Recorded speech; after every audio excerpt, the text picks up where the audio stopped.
Hi friends, ಎಲ್ಲರೂ ಹೇಗಿದ್ದೀರಾ? ಇವಾಗ ಬೇಸಿಗೆಗಾಲ ಅಲ್ವಾ? ಬೇಸಿಗೆಗಾಲ ಆಗಿರೋದ್ರಿಂದ ನಾನು ನಿಮ್ಗೊಂದು ಜ್ಯೂಸ್ ಮಾಡಿ ತೋರಿಸ್ತಾ ಇದ್ದೀನಿ.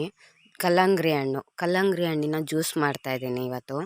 ನೋಡಿ, ಅರ್ಧ ತೊಗೊಂಡಿದ್ದೀನಿ ನಾನು ಕಲ್ಲಂಗಡಿ ಹಣ್ಣು. ಇದ್ರ ಸಿಪ್ಪೆ ಎಲ್ಲ ತೆಗೆದಿಟ್ಕೊಂಡು ಅದರ ಹೋಳುಗಳಾಗಿ ಕಟ್ ಮಾಡಿ ಇಟ್ಕೊಳ್ಬೇಕು. ನಾನೀಗ ಫುಲ್ಲು ಹೋಳುಗಳಾಗಿ ಕಟ್ ಮಾಡ್ಕೊಳ್ತಾ ಇದ್ದೀನಿ. ಈ ರೀತಿ ಕಟ್ ಮಾಡಿಕೊಂಡು ಮಿಕ್ಸಿಯಲ್ಲಿ ರುಬ್ಕೊಳ್ಬೇಕು.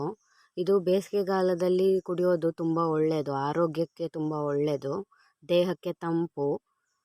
ಈಗ ನಾನು ಮಿಕ್ಸಿಗೆ ಹಾಕಿ ರುಬ್ಕೊಳ್ತಾ ಇದ್ದೀನಿ.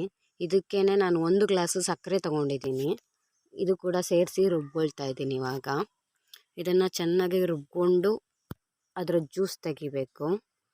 ನಾನಿವಾಗ ಮಿಕ್ಸಿಗೆ ಹಾಕಿ ರುಬ್ಕೊಂಡು ಜ್ಯೂಸ್ ತೆಗ್ದಿದ್ದೀನಿ. ನಾನು ಇದನ್ನು ಶೋಧಿಸ್ಕೊಳ್ತಾ ಇದ್ದೀನಿ.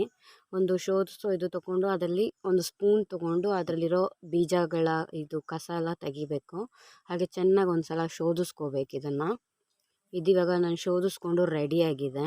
ಇದೇ ರೀತಿ ಉಳಿದಿರೋ ಎಲ್ಲ ಹಣ್ಣುಗಳನ್ನು ರುಬ್ಬಿ ನಾನು ರೆಡಿ ಮಾಡ್ಕೊಳ್ತೀನಿ ಫ್ರೆಂಡ್ಸ್.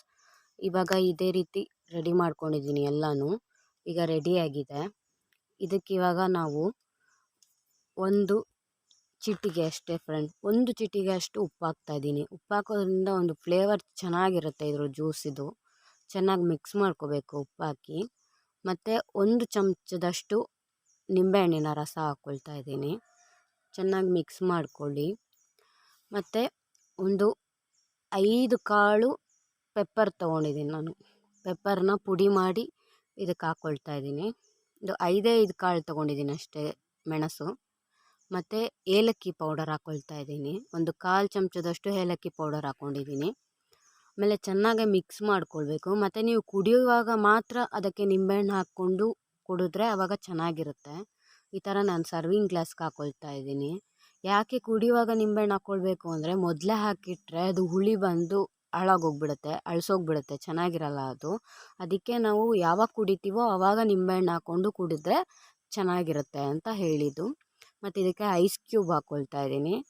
ಐಸ್ ಕ್ಯೂಬು ಅಂದರೆ ಈಗ ತುಂಬ ಸೆಕೆ ಇರೋದ್ರಿಂದ ಐಸ್ ಕ್ಯೂಬ್ ಹಾಕಿ ಕುಡಿದ್ರೆ ಹೀಗೆ ಕುಡಿಯೋದ್ರಿಂದ ಚೆನ್ನಾಗಿರುತ್ತೆ ಫ್ರೆಂಡ್ಸ್. ಜ್ಯೂಸ್ ರೆಡಿಯಾಗಿದೆ. ಒಂದು ಲೈಕ್ ಮಾಡಿ, ಶೇರ್ ಮಾಡಿ, ಸಬ್ಸ್ಕ್ರೈಬ್ ಮಾಡಿ. Thank you so much.